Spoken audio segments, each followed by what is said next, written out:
نحمده ونستعينه ونؤمن به ونتوكل عليه ونعوذ بالله من شرور أنفسنا ومن سيئات أعمالنا من يهد الله فهو المهتدي ومن يضلل فلن تجد له وليا مرشدا وأشهد أن لا إله إلا الله وحده لا شريك له وأشهد أن محمدا عبده ورسوله أرسله بالهدى ودين الحق ليظهره على الدين كله ولو كره المشركون. اللهم صل على محمد وعلى آل محمد كما صليت على إبراهيم وعلى آل إبراهيم إنك حميد مجيد. اللهم بارك على محمد وعلى آل محمد كما باركت على إبراهيم وعلى آل إبراهيم إنك حميد مجيد. أما بعد فإن خير الحديث كتاب الله وخير الهدي هدي محمد صلى الله عليه وسلم وشر الأمور محدثاتها وكل محدثة بدعة وكل بدعة ضلالة وكل ضلالة في النار. أيها الناس اتقوا الله حق تقاته ولا تموتن إلا وأنتم مسلمون. أعوذ بالله من الشيطان الرجيم. بسم الله الرحمن الرحيم. والذين كفروا لهم نار جهنم لا يقضى عليهم فيموتوا ولا يخفف عنهم من عذابها كذلك نجزي كل كفور وهم يستريخون فيها ربنا أخرجنا نعمل صالحا غير الذي كنا نعمل أولم نعمركم ما يتذكر فيه من تذكر وجاءكم النذير فذوقوا فما للظالمين من نصير. വിശ്വാസികളെ സർവ ലോകരക്ഷിതാവായ അള്ളാഹുവിന്റെ നിയമനിർദ്ദേശങ്ങൾ യഥാവിധി ജീവിതത്തിൽ പകർത്തുവാനും വിശ്വാസിയായി ജീവിച്ച് ഈമാനോടെ മരിക്കുവാനും പരിശ്രമിക്കണമേ എന്ന് എന്നെയും നിങ്ങളെയും ഓർമ്മിപ്പിക്കുകയാണ്. കരുണാവാരിയായ നാഥൻ അവനെ ഭയപ്പെട്ട് ജീവിക്കുന്ന മുത്തഖീങ്ങളായ ദാസന്മാരുടെ കൂട്ടത്തിൽ നമ്മെവരെയും ഉൾപ്പെടുത്തി അനുഗ്രഹിക്കുമാറാകട്ടെ. കഴിഞ്ഞ വർഷം ഏറെക്കുറെ ഈ സമയത്ത് മൊബൈൽ ഫോണിലെ വ്യത്യസ്തമായ ആപ്പുകളിൽ വഴി നമുക്കെല്ലാം ഒരുപാട് ആളുകൾ ഒരുപക്ഷെ ഹാപ്പി ന്യൂ ഇയർ എന്ന് ടൈപ്പ് ചെയ്ത് അയച്ചിട്ടുണ്ടായിരിക്കാം. നന്മ ആശംസിച്ചുകൊണ്ട് ഒരു പുതിയ വർഷം കടന്നു വരട്ടെ എന്ന് ആശംസിച്ചുകൊണ്ട് നമുക്ക് അയച്ച മെസ്സേജുകൾ, ആ മെസ്സേജുകൾ അയച്ചവരും ഏറ്റുവാങ്ങിയവരും എത്രത്തോളം അവർക്ക് ആ ഒരു വർഷം അല്ലെങ്കിൽ നമ്മിൽ നിന്ന് വിട പറയാനിരിക്കുന്ന 2025 ഹാപ്പിനെസ് നൽകിയിട്ടുണ്ട്, എത്രത്തോളം സന്തോഷപ്രദമായിരുന്നു എന്നുള്ള ഒരു പുനരാലോചനയുടെ സമയമാണ് ഇത്.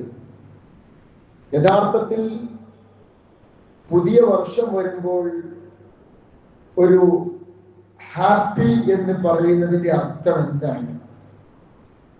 നമ്മുടെ കയ്യിൽ ഒരു 70 ലക്ഷം രൂപയുണ്ട് എങ്കിൽ അതിൽ നിന്ന് 1 ലക്ഷം നഷ്ടപ്പെട്ടു എന്ന വിവരം കിട്ടുമ്പോൾ അത് സന്തോഷത്തോടെ സ്വീകരിക്കുവാൻ ആർക്കാണ് കഴിയുക? അതൊരിക്കലും ഒരു സന്തോഷകരമായ വാർത്തയല്ല. 1 ലക്ഷം പോയി, ബാക്കി ഇനി 69 നിന്ന് 69 ഉള്ളൂ, 80 ആണെങ്കിൽ 79 ഉള്ളൂ എന്നുള്ള ഒരു നഷ്ടത്തിന്റെ കണക്കാണ് യഥാർത്ഥത്തിൽ ഓരോ പുതുവർഷവും, ഓരോ പുതുമാസവും, ഓരോ പുതുദിനവും കടന്നു വരുമ്പോൾ ഒരു വിശ്വാസി കണക്ക് കൂട്ടേണ്ടത്. 2025 നമ്മൾ പ്രതീക്ഷിച്ചതൊക്കെ തന്നെയാണോ നമ്മുടെ ജീവിതത്തിൽ നടന്നത്? 2025 കലണ്ടർ നമ്മുടെ ചുമരിലെ ആണിയിൽ തൂക്കുമ്പോൾ എന്തൊക്കെ ആഗ്രഹങ്ങളും മോഹങ്ങളും സ്വപ്നങ്ങളും സങ്കല്പങ്ങളും പ്രതീക്ഷകളുമായിരുന്നു നമ്മുടെ മനസ്സിൽ ഉണ്ടായിരുന്നത്? ഇന്ന് നാം എവിടെ നിൽക്കുന്നു? അന്ന് നമുക്ക് ആശംസ നേർന്ന ഒരു പുതുവർഷം വരട്ടെ എന്ന് പറഞ്ഞവരിൽ എത്ര പേർ ഇന്ന് ഈ 2026 പ്രവേശിക്കാനിരിക്കുന്ന സന്ദർഭത്തിൽ നമ്മുടെ കൂടെ ഇല്ല? ഇനി നമ്മുടെ കൂട്ടത്തിൽ എത്ര പേർ ആ പുതിയ വർഷത്തെ നേരിട്ട് കാണും? ഇതൊന്നും നമ്മളെ കയ്യിലുള്ള കാര്യങ്ങളല്ല. പിന്നെ എങ്ങനെയാണ് ഇത് കേക്ക് മുറിച്ച് ആഘോഷിക്കാൻ പറ്റുക? പിന്നെ എങ്ങനെയാണ് ഇത് പടക്കം പൊട്ടിച്ച് സന്തോഷിക്കാൻ പറ്റുക? പിന്നെ എങ്ങനെയാണ് ഹാപ്പി ന്യൂ ഇയർ എന്ന് പറഞ്ഞ് പൂത്തിരി കത്തിച്ച് ആർത്തുല്ലസിക്കാൻ പറ്റുക? ഇവിടെ ഒരു വിശ്വാസി യഥാർത്ഥത്തിൽ കണക്കെടുപ്പ് നടത്തേണ്ടുന്ന സന്ദർഭമാണിത്. നമ്മൾ ഏത് ഗ്രൂപ്പിലാണ്, ഏത് വിഭാഗത്തിലാണ്, ഏത് ടീമിന്റെ കൂടെയാണ് എന്ന കണക്കെടുപ്പിന്റെ സമയം. അല്ലാഹു റസൂൽ പറഞ്ഞ ഒരു വിഭജനമുണ്ട്. നബി സല്ലല്ലാഹു അലൈഹി വസല്ലമയോട് സ്വഹാബാക്കൾ ചോദിക്കാണ്, ആരാണ് പ്രവാചകരെ നല്ലവര്? ആരാണ് പ്രതീക്ഷിക്കാവുന്നവര്? ഏത് വിഭാഗമാണ് നല്ല കൂട്ടർ? നബി സല്ലല്ലാഹു അലൈഹി വസല്ലം അതിന് നൽകുന്ന മറുപടി, യാ റസൂലല്ലാഹ് അയ്യുന്നാസി ഖൈർ? ഖാൽ മൻ ത്വാല ഉംറുഹു വഹസന അമലുഹു. അവനാണ് നല്ലവൻ. മൻ ത്വാല ഉംറുഹു, 2026 ദീർഘായുസ് ലഭിച്ചവനാണ് നല്ലവൻ. 2025 കംപ്ലീറ്റ് ചെയ്യാൻ സാധിച്ചവനാണ് നല്ലവൻ. എങ്ങനെയാണെങ്കിൽ ഹസുന അമലുഹു, 2025 അവന് കടമകൾ പൂർത്തീകരിക്കാൻ സാധിച്ചിട്ടുണ്ടെങ്കിൽ, കർമ്മങ്ങൾ നിർവഹിക്കാൻ സാധിച്ചിട്ടുണ്ടെങ്കിൽ, ബാധ്യത പൂർത്തിയാക്കാൻ സാധിച്ചിട്ടുണ്ടെങ്കിൽ ആ 2025 നമുക്ക് ലാഭമാണ്. അല്ലെങ്കിലോ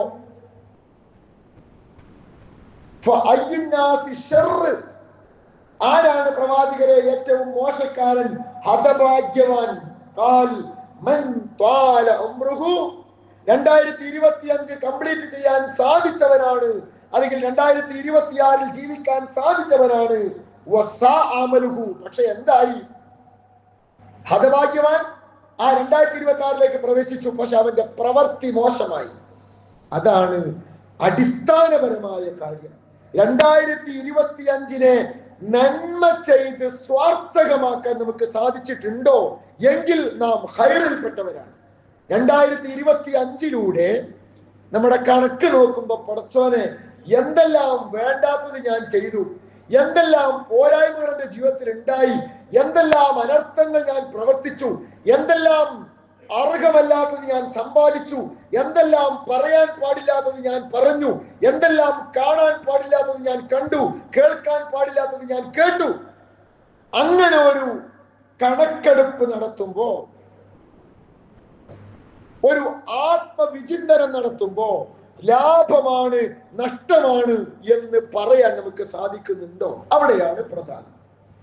അല്ല എങ്കിൽ നമ്മളൊരു വർഷം കൂടി മരണത്തിലേക്ക് അടുത്തു, അത് നമുക്ക് നഷ്ടമായി മാറി. അള്ളാഹു നമ്മെ കാത്തുരക്ഷിക്കുമാറാവട്ടെ.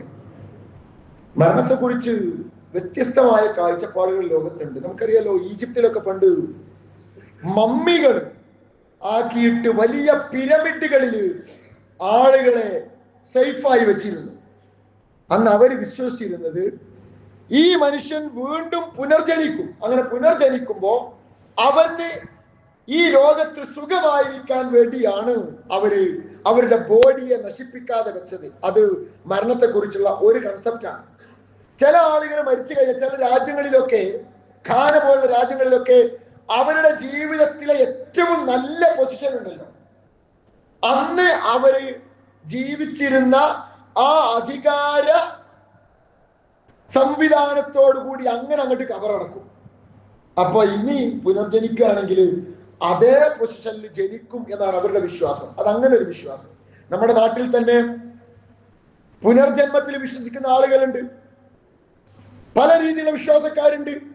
ഇസ്ലാം മരണത്തെ കാണുന്നത് അള്ളാഹുവിന്റെ പ്രവാചകനെ പഠിപ്പിച്ചിട്ടുണ്ട്, വിശുദ്ധ ഖുർആൻ നമുക്ക് പഠിപ്പിച്ചു തന്നിട്ടുണ്ട്. സൂറത്ത് ആൽ ഇംറാൻ 185 അള്ളാഹു പറയുന്നുണ്ട്, കുല്ലു നഫ്സിൻ ദായിഖത്തുൽ മൗത്ത്. എല്ലാവരും അവരുടെ ആയുസ് അവസാനിച്ചാൽ മരണം അനുഭവിക്കുക തന്നെ ചെയ്യും. അതിൽ ലോകത്ത് ആർക്കും സംശയമല്ല. പക്ഷെ അഥവാ ഇവിടെ തന്നെ ജനിച്ചാൽ ഇതേ അവസ്ഥയിലേക്ക് വരണല്ലോ എന്ന് കരുതിയിട്ടാണ് ബോഡി നശിപ്പിക്കാതെ കാത്തുവെച്ചത്. ഇന്നും മനുഷ്യർ വിശ്വസിക്കുന്നത് അങ്ങനെ തന്നെയാണ്. മനുഷ്യൻ ഒരു ചിരഞ്ജീവിയാവാൻ, ഇവിടെ ഒരു അമരത്വം നിലനിർത്താൻ ഇതുവരെ മനുഷ്യന് സാധിക്കുമെന്നുള്ള വിശ്വാസത്തിലേക്ക് മനുഷ്യൻ എത്തിയിട്ടില്ല. അതൊരിക്കലും സാധിക്കുകയുമില്ല. കാരണം ഖുർആൻ പറഞ്ഞതാണ്, കുല്ലു നഫ്സിൻ ദായിഖത്തുൽ മൗത്ത്, എല്ലാവരും മരിക്കും. വഇന്നമാ തുവഫൗന ഉജൂറക്കും യൗമൽ ഖിയാമ. എന്നിട്ട് ഇസ്ലാമിന്റെ കാഴ്ചപ്പാട് എന്താണ്? ഇവിടെ വെച്ച് നന്മ ചെയ്താലും തിന്മ ചെയ്താലും അതിന്റെ പുണ്യവും അതിന്റെ ദുരനുഭവവും പരലോകത്ത് വെച്ച് അനുഭവിക്കേണ്ടി വരും. പരലോകത്താണ് ചെയ്തതിന്റെ റിസൾട്ട് നെഗറ്റീവ് ആയിരിക്കട്ടെ പോസിറ്റീവ് ആയിരിക്കട്ടെ അത് അനുഭവിക്കാൻ പോകുന്നത് അവിടെയാണ്. അന്ന് നരകത്തിൽ നിന്ന് അവനവനെ അകറ്റുകയും സ്വർഗത്തിൽ പ്രവേശിപ്പിക്കപ്പെടുകയും ചെയ്താൽ അതാണ് യഥാർത്ഥ വിജയം. അതാണ് യഥാർത്ഥ വിജയം. ഈ ദുനിയാവ് എന്ന് പറഞ്ഞാൽ വഞ്ചിക്കുന്ന വിഭവമാണ് കേട്ടോ, ചതിച്ചു കളയുന്ന ഒരു വിഭവമാണ് കേട്ടോ. ഇതിന്റെ പ്രൗഢിയും ഇതിന്റെ മനോഹാരിതയും ഇതിന്റെ വർണ്ണാഭമായ അവസ്ഥയും ഇതിന്റെ ശബളിമയും ഒക്കെ കാണുമ്പോൾ നമ്മൾ കരുതും പടച്ചോനെ കാലാകാലം ഇവിടെ ആയെങ്കിൽ. പക്ഷെ ഇല്ല, ഇത് മനുഷ്യനെ ചതിക്കുന്ന വിഭവമാണ് എന്നുള്ളതാണ് ഇസ്ലാമിന് ഈ ജീവിതത്തെ കുറിച്ചും പരലോകത്തെ കുറിച്ചുള്ള കാഴ്ചപ്പാട്. മരിച്ചു പോകും, പിന്നെ ഒരു പുനർജന്മം ഉണ്ടാകും. ഖുർആൻ പറഞ്ഞു, മിൻഹാ ഖലഖനാക്കും. മരിച്ചു കഴിഞ്ഞാൽ നമ്മൾ ഒരാളെ ഖബറിലേക്ക് വെച്ചാൽ 3 പിടി മണ്ണ് വാരിടും. എത്ര ആളുകൾക്ക് നമ്മൾ മണ്ണ് വാരിയിട്ടിട്ടുണ്ട് അല്ലേ? ഒരാൾക്കെങ്കിലും മണ്ണ് വാരിടാത്ത ഒരു കുട്ടി പോലും ഈ കൂട്ടത്തിൽ ഉണ്ടാവില്ല. നാളെ പിറ്റേന്ന് നമ്മളെ മേലേക്ക് നമ്മളെ മുകളിൽ വെച്ച മൂടുകല്ലിന്റെ മുകളിലേക്ക് മണ്ണിടും. അത് 26-ലാണോ അല്ല 27-ലേക്ക് അടിക്കാനിരിക്കുന്ന കലണ്ടറിലാണോ 28-ലാണോ 30-ലാണോ ആർക്കറിയാം. എത്രയോ വീട്ടിലേക്ക് ജനാസ കാണാൻ, മയ്യത്ത് കാണാൻ നമ്മൾ പോയിട്ടുണ്ട്. നമ്മുടെ ഉമ്മരത്ത്, നമ്മുടെ സിറ്റ് ഔട്ടിൽ, നമ്മുടെ ഡൈനിങ് ഹാളിൽ അവിടുത്തെ ടേബിൾ മാറ്റിയിട്ട് സോഫ മാറ്റിയിട്ട് നമ്മുടെ മയ്യത്ത് വെക്കാനിരിക്കുന്ന ഒരു നാള് വരാനുണ്ട്. ആ ബോധമാണ് ഒരു മനുഷ്യനെ മുന്നോട്ട് നയിക്കേണ്ടത്. അത് എന്നാ? ഇക്കൊല്ലം ചിലരൊക്കെ കലണ്ടർ വാങ്ങി വെച്ചു. ആ തൂക്കുന്ന കലണ്ടറിലെ 12 മാസങ്ങളിലെ 12 പേജിലെ ഏതോ ഒരു നമ്പറിലാണോ അല്ല വരാനിരിക്കുന്ന ഏതോ ഒരു വർഷത്തെ ഏതോ ഒരു കള്ളിയിലാണോ? ഒന്നും പ്രെഡിക്റ്റ് ചെയ്യാൻ നമുക്ക് പറ്റൂലല്ലോ. എത്ര നിസ്സാരനാണ് മനുഷ്യൻ. ഇതിൽ നിന്നാണ് നിങ്ങളെ സൃഷ്ടിച്ചത്. ഏത്? ആ വാരിയിടുന്ന മണ്ണിൽ നിന്ന്. അതിലേക്കാണ് നിങ്ങളുടെ മടക്കം. അതിൽ നിന്ന് ഒരു ദിനം മഴ പെയ്താൽ പാറ്റ പൊടിയുന്നത് പോലെ മനുഷ്യൻ ഖബറിൽ നിന്ന്, കുഴിമാടത്തിൽ നിന്ന് എണീറ്റ് വരും. അത് ആക്സിഡന്റിൽ പെട്ട് മരിച്ചവനും വരും, ഫ്ലൈറ്റ് കത്തിയിട്ട് ചാരമായി പോയവനും വരും, ഗ്യാസ് ചേമ്പറിലിട്ട് ചുട്ടിട്ട് ഗ്യാസ് ആക്കി മാറ്റിയവനും വരും. ആരും രക്ഷപ്പെടില്ല.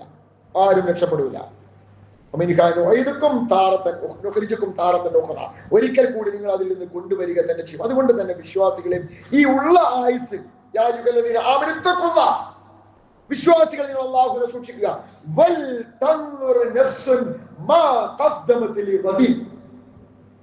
ആ പുനർജന്മത്തിലേക്ക്, ആ നാളത്തേക്ക് നിങ്ങൾ എന്തുണ്ടാക്കി വെച്ചിട്ടുണ്ട്, നിങ്ങളുടെ ബാങ്ക് ബാലൻസ് എത്ര എന്നുള്ളതല്ല, നിങ്ങൾക്ക് മക്കൾ എത്ര എന്നുള്ളതല്ല, നിങ്ങളുടെ സ്റ്റാറ്റസ് എന്ത് എന്നുള്ളതല്ല,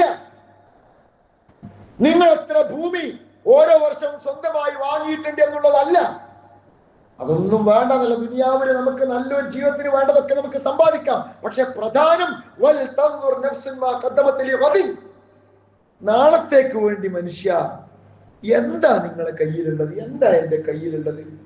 എന്റെ നമസ്കാരം, എന്റെ ആരാധനകൾ, എന്റെ നല്ല വാക്കുകൾ, എന്റെ നല്ല പ്രവൃത്തികൾ, എന്റെ പുഞ്ചിരി, എന്റെ നല്ല പെരുമാറ്റം, മാതാപിതാക്കളുള്ള നല്ല സഹകരണം, അയൽക്കാരോട്, നാട്ടുകാരോട്, സുഹൃത്തുക്കളോട്, ഫ്രണ്ട്സിനോട്, സാമ്പത്തിക രംഗത്ത്, പെരുമാറ്റ രംഗത്ത്, അങ്ങനെ അങ്ങനെ അങ്ങനെ ഒരു മനുഷ്യൻ എന്ന നിലക്ക് എനിക്ക് എത്രത്തോളം പെർഫെക്റ്റ് ആകാൻ സാധിച്ചിട്ടുണ്ട് അത് നോക്കട്ടെ.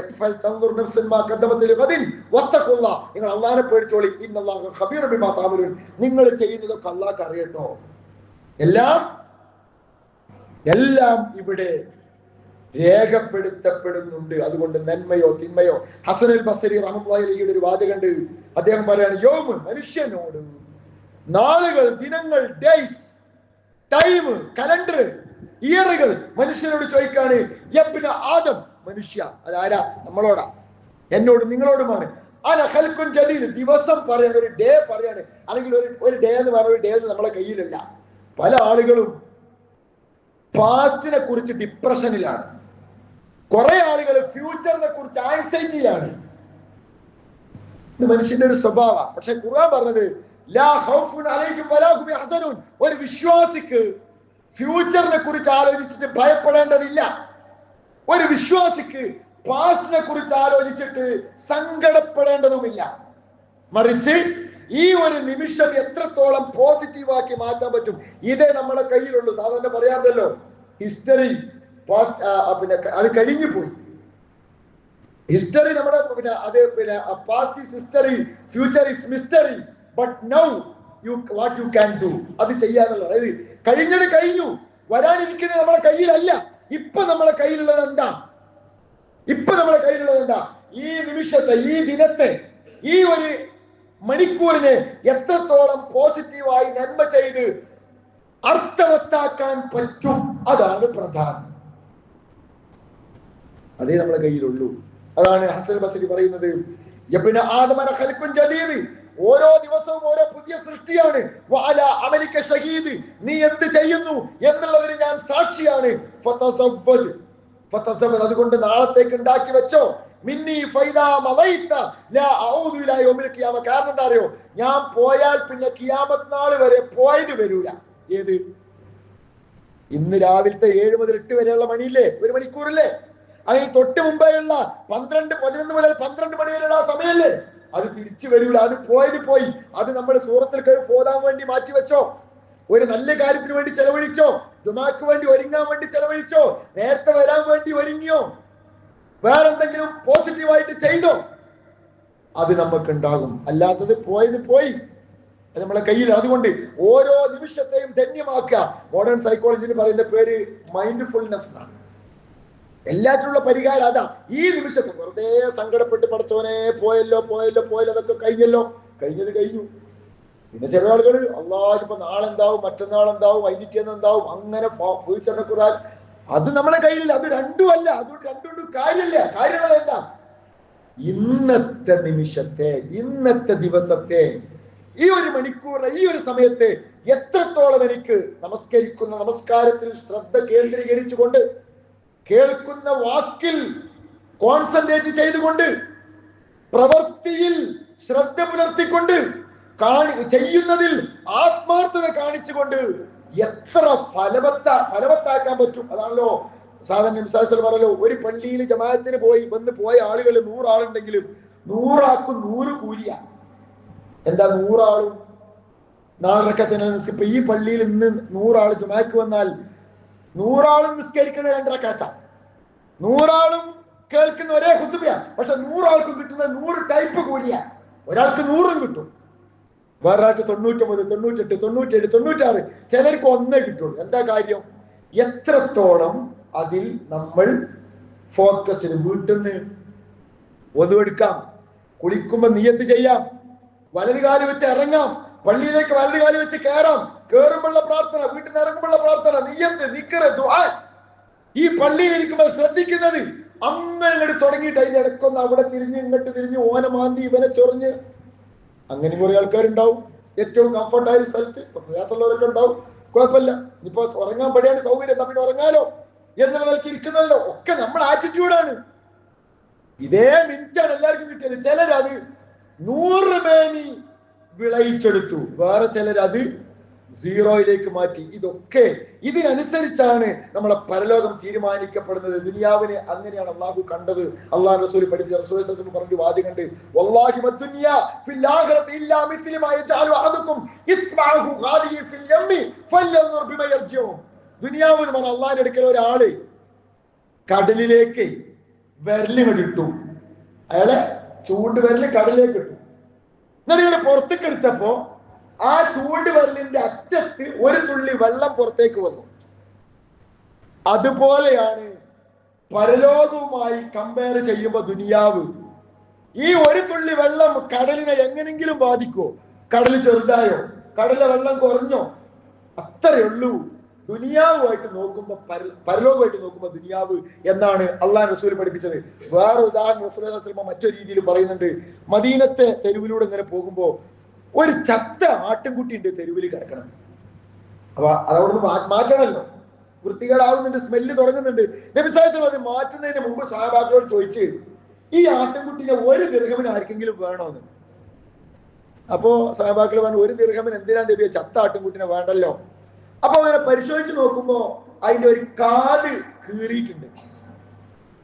അപ്പോ എന്നാലും ഒന്നുകൂടി നോക്കി, വേണോ ആർക്കെങ്കിലും വേണോ ഇങ്ങനെ പൊക്കി കാണിച്ചപ്പോ സഹാബാക്കള്, നബി കാത് കീറാന്ന് പറഞ്ഞാൽ അന്നത്തെ കാലത്ത് ആട്ടിൻകുട്ടിയുടെ അവലക്ഷണമാണ്, എന്നാൽ ഒരു നല്ല ലക്ഷണമല്ല.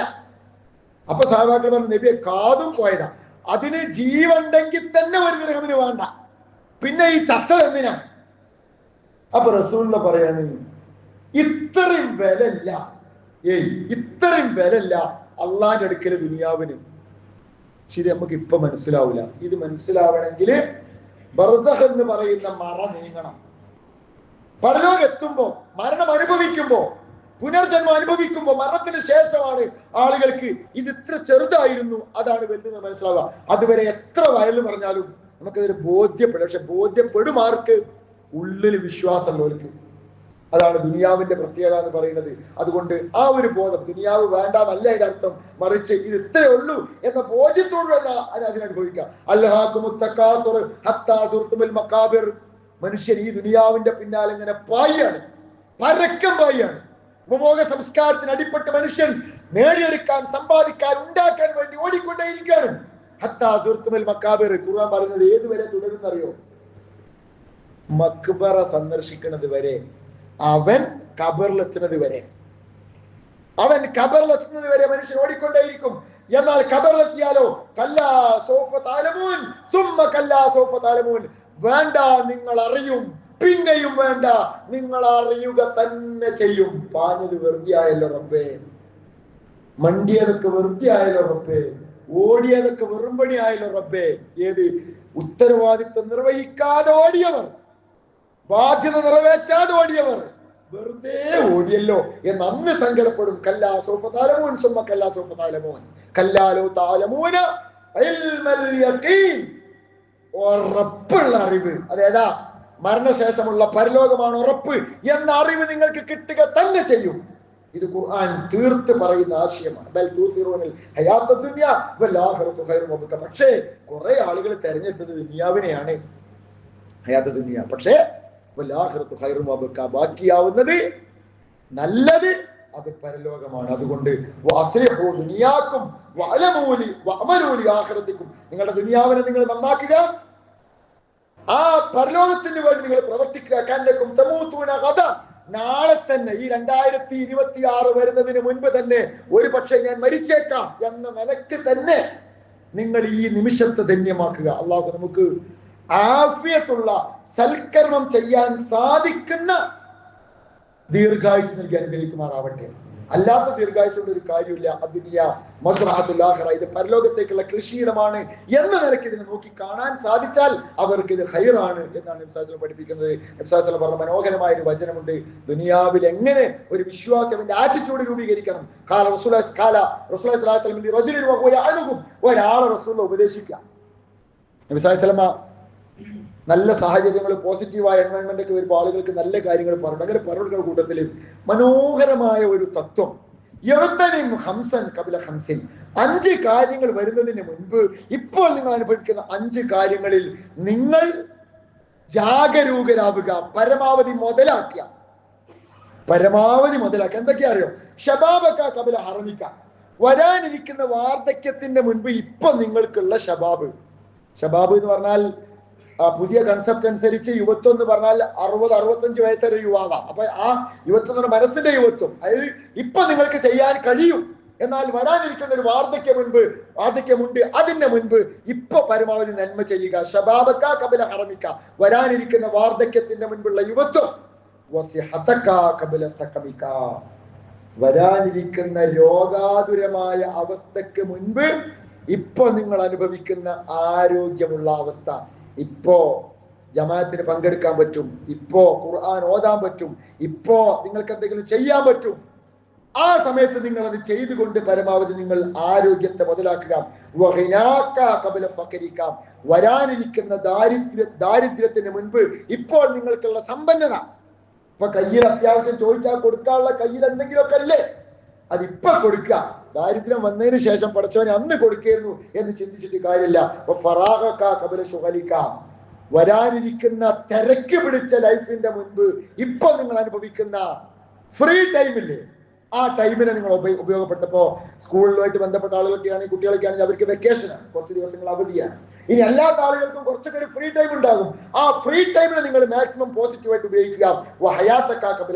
അവസാനം മരണത്തിന് മുൻപ് ഇപ്പുള്ള ജീവിതം നിങ്ങൾ പോസിറ്റീവാക്കി മാറ്റിയാൽ അതാണ് നിങ്ങളുടെ ജീവിതത്തെ കുറിച്ച് ഏറ്റവും മനോഹരമായ കൺസെപ്റ്റ്. നബി സല്ലല്ലാഹു അലൈഹി വസല്ലം ഒരാൾക്ക് കൊടുക്കാൻ സാധിച്ച ഏറ്റവും മനോഹരമായ ഒരു ഉപദേശം എന്നുള്ള നിലയ്ക്ക് നബി സല്ലല്ലാഹു അലൈഹി വസല്ലം ഉപദേശമാണിത്. അതിനെ ജീവിതത്തിൽ പകർത്തുക. എങ്കിൽ നമുക്ക് ഈ ദുനിയാവിലെ അള്ളാഹു നമുക്ക് നൽകിയിരിക്കുന്ന ഏറ്റവും അനുഗ്രഹീതമായ സമയത്തെ ഈ ഒരു കൺസെപ്റ്റോട് കൂടി ഉപയോഗിക്കാൻ നമ്മൾ തയ്യാറായാൽ ദുനിയാവിലേക്കും നാളെ പരലോകത്തേക്കും അത് നമുക്ക് ഖൈറായി മാറും. ആ രീതിയിൽ ദുനിയാവിലും നാളെ ആഖിറത്തിലും വിജയിക്കുന്ന നല്ല വിശ്വാസികൾ ഉൾപ്പെടുവാൻ വേണ്ടി പരിശ്രമിക്കുക. അള്ളാഹുവോട് പ്രാർത്ഥിക്കുക, അവൻ നമ്മെ കാത്തുരക്ഷിക്കുമാറാവട്ടെ.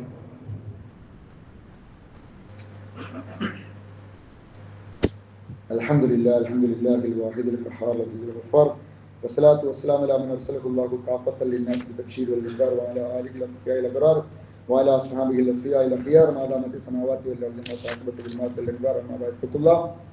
വിശ്വാസികളെ വിശദീകരിക്കുക അള്ളാഹുവിന്റെ നിയമനിർദ്ദേശം വിശുദ്ധ ഖുർആനിലെ സൂറ അൽ ഫാത്തിറിലെ 36-37 വചനങ്ങളാണ് ഞാൻ നിങ്ങൾ ഓതി കേൾപ്പിച്ചത്. അതിലൂടെ അള്ളാഹു നാളെ പരലോകത്ത് വിലപിക്കുന്ന ഒരു വിഭാഗം ആളുകളെ കുറിച്ച് പറയുന്നുണ്ട്. അവർ നരകത്തിൽ ശിക്ഷ അനുഭവിക്കുമ്പോൾ പറയാണ്, റബ്ബന അഖ്രിജ്നാ നഅമൽ സ്വാലിഹൻ, പടച്ചോനെ ഈ നരകത്തിൽ നിന്ന് ഞങ്ങളെ ഒന്ന് കഴിച്ചിലാക്കിക്കൊണ്ട, ഞങ്ങൾ ഒരുപാട് നന്മ ചെയ്തോളാം റബ്ബേ. ഗൈറല്ലദീ കുന്നാ നഅമൽ, അന്ന് ചെയ്യാത്തത് ഇന്ന് ചെയ്തോളാം. ഏത് ദുനിയാവിൽ 60, 70, 80, 90 കൊല്ലം കിട്ടിയിട്ട് ചെയ്യാത്തത് ഇനി ചെയ്യാം റബ്ബേ എന്ന് നരകത്തിൽ വിലപിക്കുമ്പോൾ അള്ളാന്റെ മറുപടി, അവലം നുഅമ്മറുക്കും, നിങ്ങൾക്ക് ഞാൻ ആയുസ് തന്നില്ലേ? 60 തന്നില്ലേ, 70 തന്നില്ലേ, 80 തന്നില്ലേ, 90 തന്നില്ലേ? മാ യതദക്കറു ഫീഹി മൻ തദക്കർ, ചിന്തിക്കുന്നവർക്ക് ചിന്തിക്കാൻ മാത്രം സമയം തന്നില്ലടോ എന്ന് അള്ളാഹ് തിരിച്ചു വയ്ക്കും. വജാകുമുൻ നദീർ, ഇത് പറയാൻ വേണ്ടി താക്കീതുകാരനും വന്നില്ലേ? എന്നിട്ട് നന്നായോ ശരിയായോ ചെയ്തില്ലല്ലോ. ഫദൂഖു ഫമാലിൽ ളാലിമീന മിൻ നസീർ, അതുകൊണ്ട് ഇനി അനുഭവിച്ചോളി, ഒരു രക്ഷയില്ലട്ടോ എന്നാണ് അള്ളാഹു പറയാനിരിക്കുന്ന മറുപടി. അത്തരക്കാർക്ക് അള്ളാഹു അത്തരക്കാരിൽ നമ്മളെ കാത്തുരക്ഷിക്കുമാറാവട്ടെ.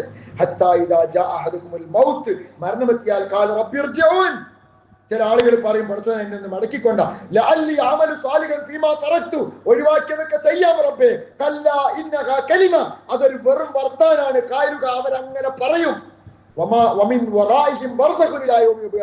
എന്നാൽ വരാനിരിക്കുന്ന ഒരു ബർസഖ് ഉണ്ട്, അവിടേക്ക് അവർ പോവുകയാണ്. അതുകൊണ്ട് ആ വർത്താനം കൊണ്ട് രക്ഷയുമില്ല എന്നാണ് വിശുദ്ധ ഖുർആൻ അവസാനം നൽകുന്ന താക്കീത്. അതുകൊണ്ട് പ്രിയപ്പെട്ട സഹോദരങ്ങളെ, ഓരോ ദിവസവും ശ്രദ്ധിക്കുക, നിർബന്ധ കർമ്മങ്ങൾ അനുഷ്ഠിക്കുക, ഐച്ഛിക കർമ്മങ്ങൾക്ക് മുൻഗണന നൽകുക, ഖുർആൻ പാരായണത്തിൽ ഏർപ്പെടുക, ദാനധർമ്മങ്ങൾ കഴിയുന്നത്ര ചെയ്യുക, ബന്ധങ്ങളെ ഊട്ടി ഉറപ്പിക്കുക. അങ്ങനെ വരാനിരിക്കുന്ന 2026 അനുഭവിച്ചുകൊണ്ടിരിക്കുന്ന 2025 ധന്യമാക്കാൻ നമുക്ക് സാധിച്ചാൽ ദുനിയാവിലും പരലോകത്തും അതാണ് ഖൈർ. അത്തരക്കാരിൽ അള്ളാഹു നമ്മൾ ഉൾപ്പെടുത്തി അനുഗ്രഹിക്കുമാറാവട്ടെ.